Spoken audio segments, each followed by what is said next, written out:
7-нче хадис.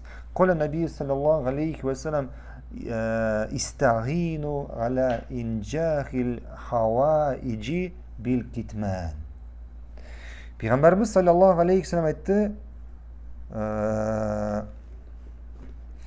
кирәк яратны сораганда, ягъни уңышка ирешер өчен, ниндидер хаҗәтегездә, нидер эшләгәндә уңышка ирешер өчен дәшмәүлеккә, ягъни эндәшмәүлеккә, ягъни күп сөйләүләмәккә сыеныгыз ди.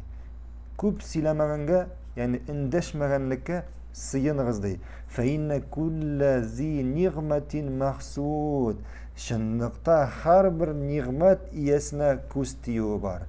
Һәрбер нигъмәт иясенә күз тиюе бар. Без сезнең белән ошаган хадисны алдык.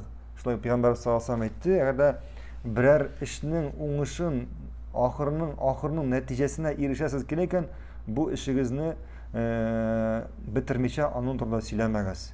Бу хадисның мәгънәсе шундый: әгәр ниндидер эш беренчедән нәрсәдер эшләргә җыйнас икән, моның турында кешегә сөйләмәгез.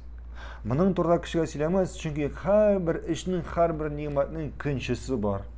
Көнчесе бар. Кеше көнләп, нидер уйлап, нидер әйтеп, бу эшеңнең уңышы булмау бар. Ягъни шулай ук үзендә булган нигъмәтләрне шулай кешеләргә сөйләргә түгел. Үзендә булган нигъмәтләрне шулай кешеләргә, артык кешеләргә сөйләргә кирәк түгел, чөнки кешеләр көнләшә. Чөнки кешеләр көнләшә, инде бик якын кеше генә булмаса, хатынның, әниең шикелле кеше генә булмаса. Баракаллаһу фикум. Дәвам итәбез.